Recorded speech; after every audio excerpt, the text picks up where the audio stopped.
Alright, hello everyone. So this is my first video on the channel and I'm actually just deciding to put up my thoughts out there regarding some elements from Final Fantasy XIV right now. So as a bit of context, this video is mostly about gearing system improvement when it comes to Savage rating and Ultimate rating, and rather than improvements, I would say my gripes with it, as it would be. As a bit of context, I've been playing Final Fantasy XIV for continuously for 4 years now, I would say. I started basically at the end of Shadowbringers, and since until today. My first experience with raiding were mostly in Shadowbringers with Eden 9 to 12, and then Delubrum Savage, and then after that I did all the tiers on release for Endwalker.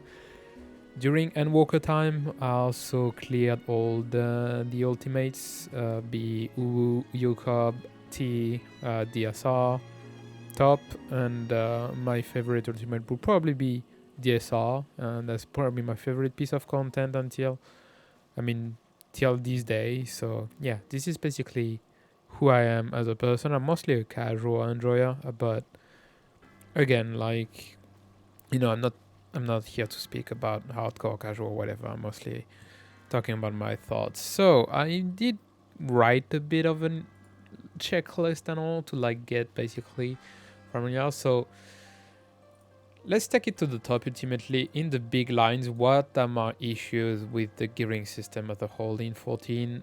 This basically comes up with these 5 points. First one would be that it takes too long to reach based slot.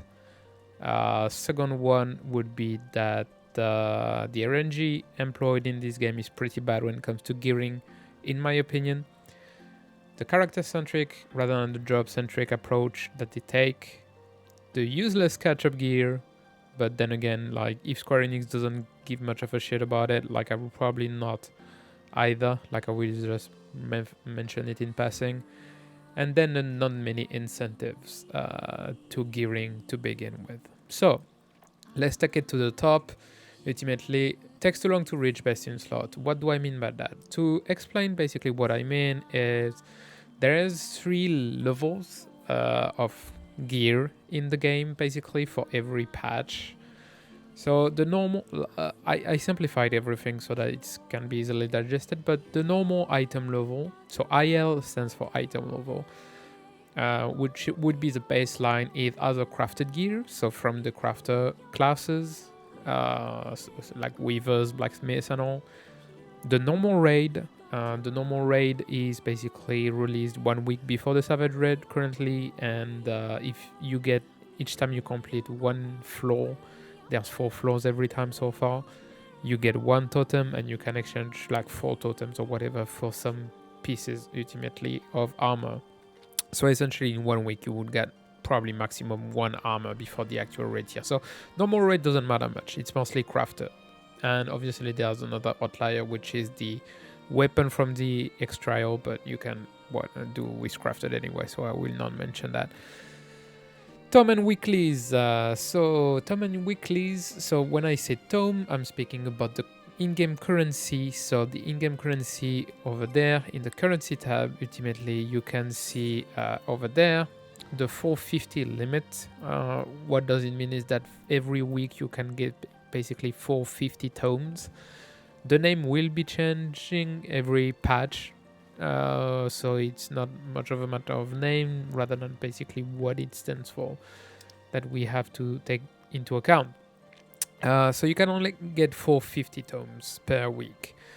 Its baseline item level is 10, and then after that the augmented crafted that appears basically later on in the catch-up patches, and the catch-up gear, which is the Alliance raid. All of those are item level 10. Then the maximum item level that you can get is basically Savage Raid items and Augmented Tomes. So the Augmented Tomes, in order to augment the tomes, you need to get an upgrade material, which can be obtained from the raids, or later on in patches you can obtain them via just clearing the Alliance raid, which is the 24-man group content. So each week, basically, from the release of the Savage, you basically get the chances to obtain those resources. So 1 book for each floor, 3 coffer chances for each floor, and then upgrade material chances when they drop. Obviously, you multiply that by 4, depending on the floors, and then after that, you have, like I said earlier, the 450 time limit for the tomes.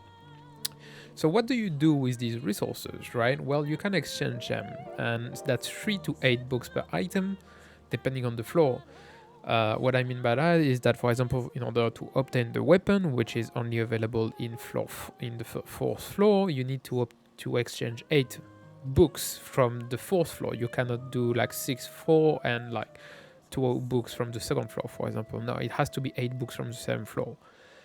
And like the 3 to 8 variants depend on what kind of item you want. An accessory, for example, will be 3. The weapon will be 8. Then after that, you have to exchange the tomes.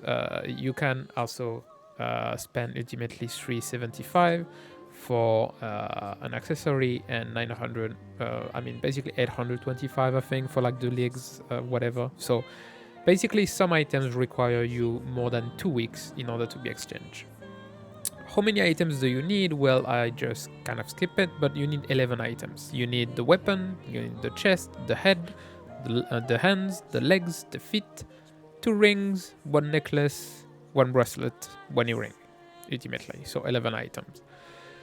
So this is a lot to get in, right? And obviously, again, there is like some RNG ultimately with the coffers. So what I mean by my second point about RNG bad, well, for example, ultimately, in order to reach like the best in slot timing, usually, if you have a static, it can basically take around 8 weeks. 8 weeks, reason for that is that basically chest coffers, there's 1 chest coffer for the 4th floor, basically dropping every week. So you're supposedly going to get the chest for sure in 8 weeks, and then the weapon might be like able to just like exchange for books if you are not lucky with the drops ultimately, because it also drops a specific weapon. So it takes at least like around 8 weeks with a static to get full gear, best in slot gear. If you have bad luck, or if you're doing Party Finder only, like I did in the 4th floor for me, like at the time in the Pandemonium 1 to 4, it took me upwards to 16 weeks, mostly because I never got the weapon and chest coffers ultimately that dropped at the last, basically, raid. So you see the variance in RNG ultimately that is present there, right? Like double the time simply because I had bad luck. And that does happen. It's not just a liar or anything like that. The variance is there, and the variance is like critically impacting ultimately the time, the required amount of time you would to get to best in slot. So this is a huge difference, especially since again there is an issue coming in with the incentive as to why you would want best in slot ultimately. But before I'm going into that, so you like basically my second point about RNG was about this variance there. The third point is the character-centric rather than job-centric approach that they are doing with. So like I said earlier, you need 11 items to get to 1 best in slot, and then after that you would that would translate to 8 to 16 weeks depending basically on your luck. So this is quite a considerable amount of resource necessary for like only 1 job. The thing is that in this game you have 19, 21 coming in Dawntrail jobs.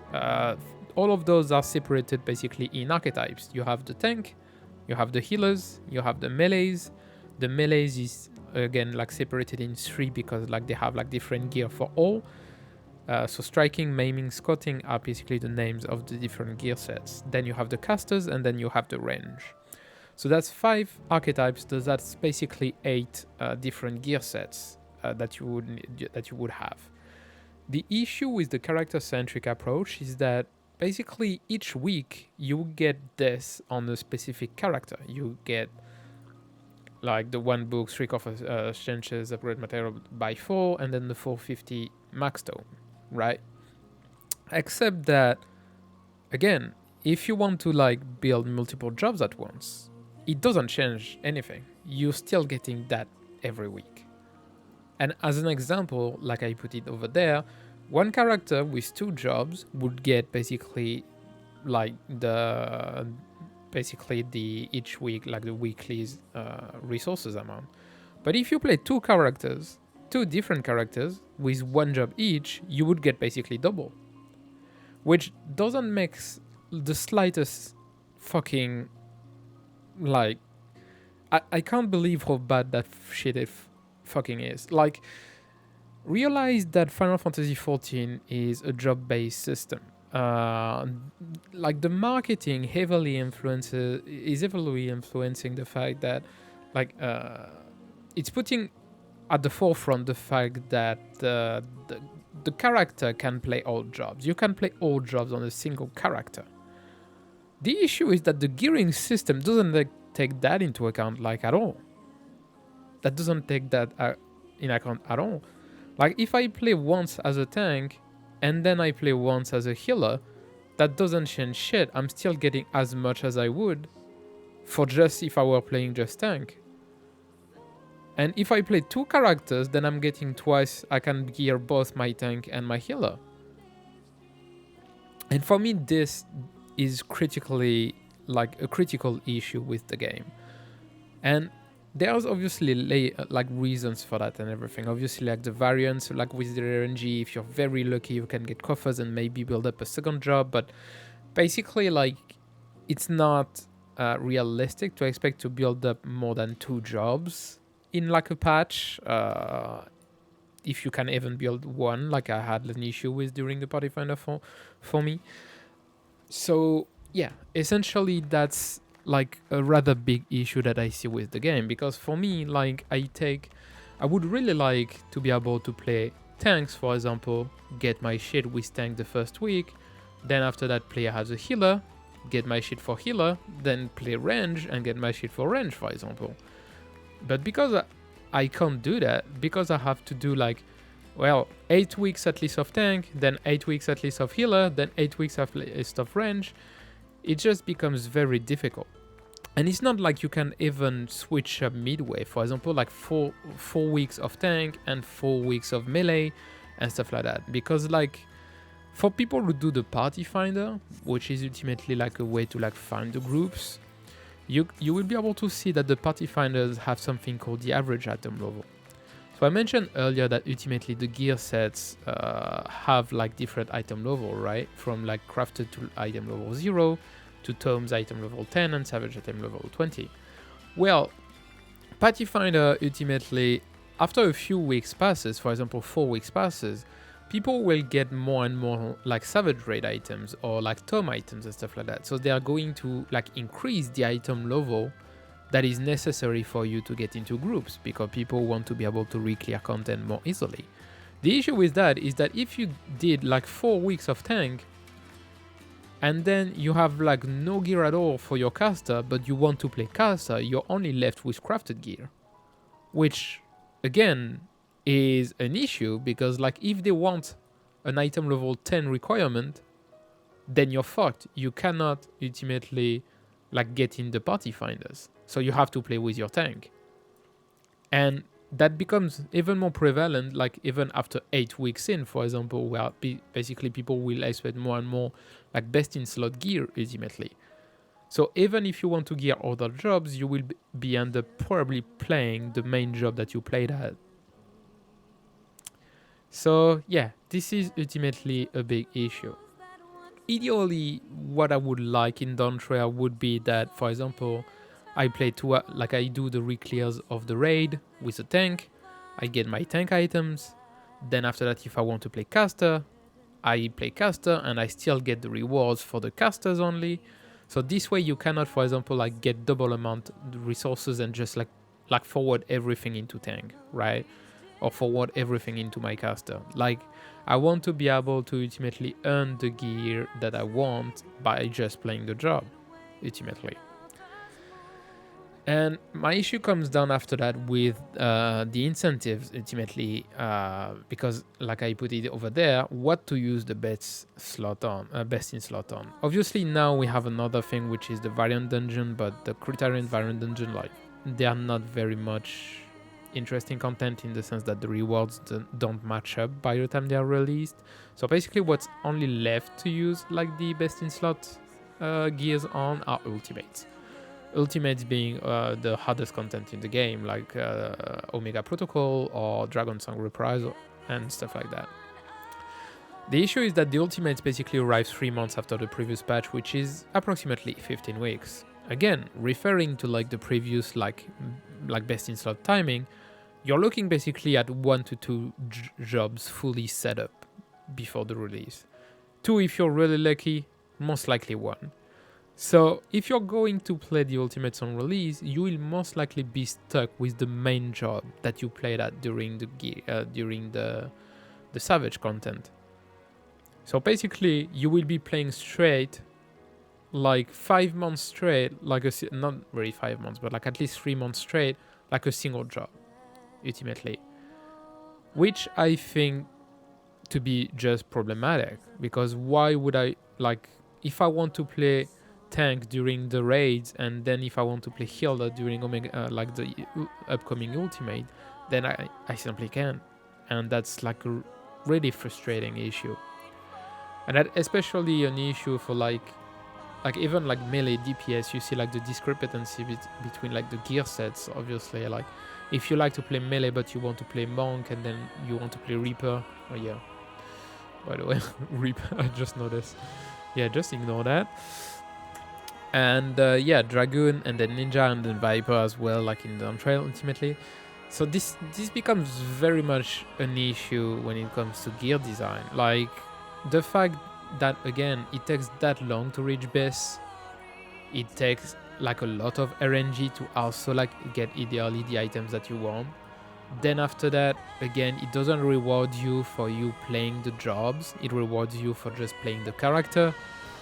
And then after that, the fact that you cannot spend much, like you cannot use much of your gear for like any other reason than ultimates.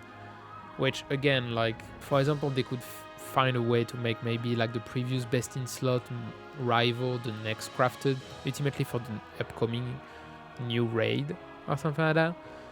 Obviously that would have like implications in the economy and stuff, but there are ways to make the gear and best in slot more engaging to chase. So yeah, ultimately what I would do personally, what I would like them to do is, firstly, I would remove the 450 max tomes cap ultimately, especially if you're like, if people want to be able to gear up multiple gear sets at once. It is, I think, like a ridiculously bad barrier to have, especially since it's not like it's very easy to like get this. Like even doing dailies, it takes still like a 4 days or 3 or 4 days, I think.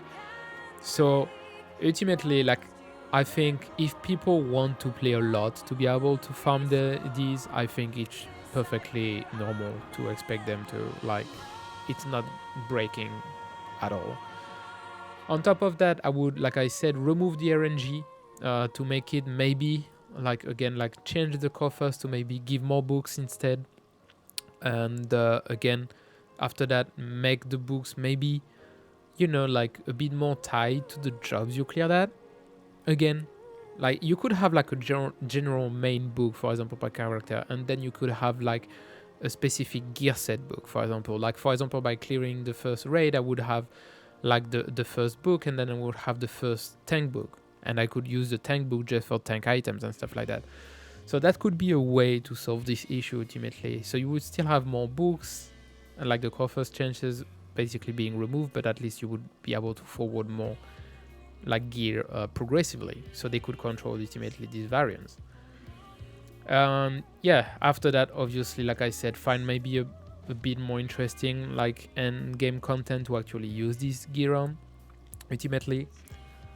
So all of that to say that I want more horizontal progression when it comes to job gearing ultimately. Like I want to play different jobs, and right now it's just not a system like implemented for that. The only way, like I said, to do that is basically to have like alternate characters to have, which defeats the purpose of having all the jobs on one character and everything.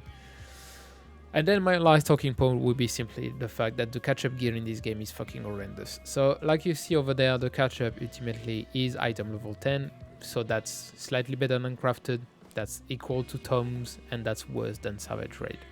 The issue is that the tomes, basically you can augment them to get the max item level, the catch-up you can't. And the catch-up gear you can only get once per week for some reason. So again, if you want to gear up all the jobs, well, if you're going to have 11 items, that's 11 weeks. Obviously after that you have the tome weeks and whatever, but that's my point. Like, again, even then, it's not like best in slot, so you can't use those for like ultimates and stuff. So really it's like a useless piece of gear, and right now most people will just use it as a glamour basically option, which I think is just really sad, honestly. I think the catch-up gear should be raid equivalent. There's no other reason to not have them, especially since again you can only get once every week. So ultimately what I want is just simply for the gear to be more accessible. If people want to play a lot, they should be rewarded for it. If people want to play multiple jobs, they should be rewarded for it. And right now in the current system, it simply doesn't reward people for their time investment, and I'm kind of saddened about it. So yeah, hopefully they do some changes regarding that in Dawntrail. And again, this is just my opinion. Again, I don't have much experience on the game, only 3 to 4 years, and you know, some other people might have more experience or more interesting feedback regarding that. I leave it to them, but for me this is where I'm standing when it comes to gearing, and I really do hope they improve it by the next time. Anyway, done.